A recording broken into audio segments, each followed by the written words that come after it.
இப்படி எந்த வகையாவது எங்களுக்கு ஏதாவது செய்யணுங்கிற எண்ணம் உங்களுக்கு இருக்கா இல்லையா?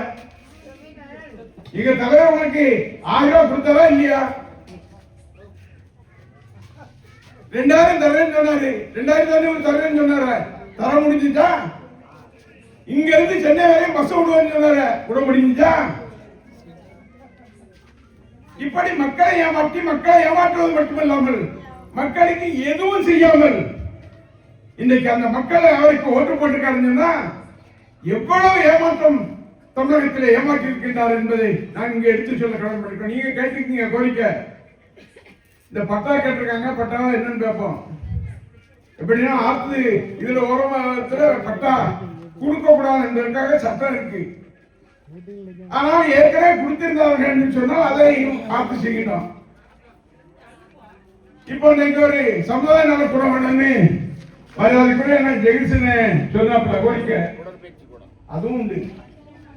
உடற்பயிற்சி கூடமும் சொல்லியிருக்காங்க. ரெண்டையும் உங்களுடைய சகோதரமாக இருந்து நான் செய்து தருவேன் என்ற உறுதியை நான் உங்களை கடமைப்பட்டிருக்கோம். நாங்க இருக்கோம். இந்த கோயில திருவிழா நடக்கு.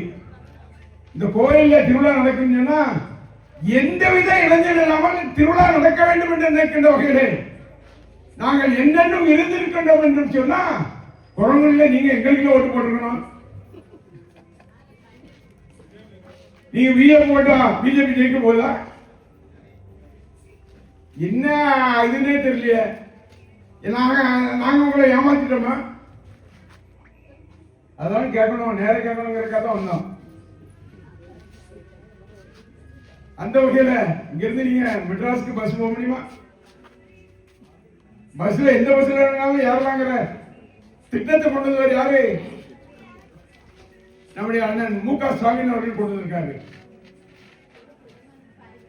அது மட்டுமல்ல, என்னென்ன திட்டங்கள் கொண்டு வந்தாலும் அது மக்களுக்கு பயன்படுகின்ற திட்டங்களை தந்திருக்கின்ற முதலமைச்சராக நம்முடைய முதலமைச்சர் வந்திருக்கின்றார்கள்.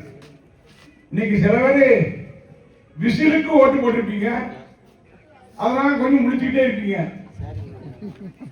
ஏன்டா போட்டோம், என் மக சொன்னான், என் பையன் சொன்னான், என் பேரன் சொன்னான், இப்படின்னு போட்டிருப்பீங்க.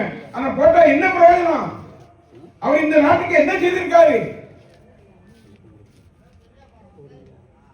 அந்த வகையில் உங்களை எல்லாம் சந்தித்ததில் மகிழ்ச்சி. உங்களுடைய கோரிக்கைகள் எதுவாக இருந்தாலும் சீக்கிரத்தில் அண்ணன் ஸ்டாலின் அவர்கள் முதலமைச்சர் வந்துருவாரு. அதுல ஒன்றும் மாற்றம் இல்லை, சீக்கிரம் வந்துருவாரு. அந்த வகையில எந்த இதுவும் இல்லை. இன்னைக்கு எங்க எம்பி இருக்காங்க, பாராளுமன்ற உறுப்பினர், எதுனாலும் வருவாங்க. வர்றது மட்டுமல்ல, டெல்லியில எதுனாலும் தைரியமா குரல் கொடுக்கக்கூடிய பாராளுமன்ற உறுப்பினர். ஒரு பெண்ணை விட தைரியமா இருக்கணுங்கிற வரலாறு படைக்கின்ற பாராளுமன்ற உறுப்பினர்.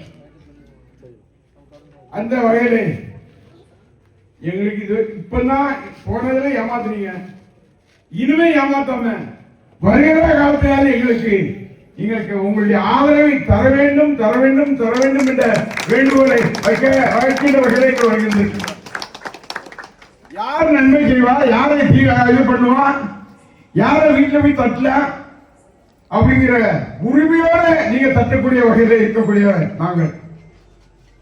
அந்த வகையிலே நடந்தது நடந்து போச்சு, விடுங்க, போட்டாச்சு. ஒரு ஓட்டை போட்டா நம்ம என்ன கிட்டா போகணும், ஓட்டு போட்டாச்சு.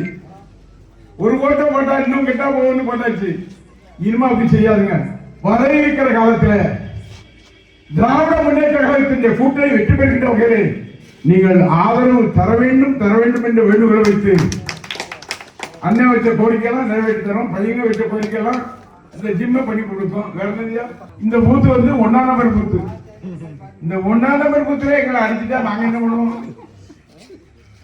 1ஆம் நம்பர் பூத்துல அது யான் சொந்தக்கார உள்ள பூத்துல எனக்கு அடி விழுந்துன்னா நான் என்ன பண்ணுவேன்னு கேட்க. அதனால எது நடந்தாலும் நடக்கட்டும், இனிமே எங்களை காப்பாத்துங்க. நன்றி, வணக்கம்.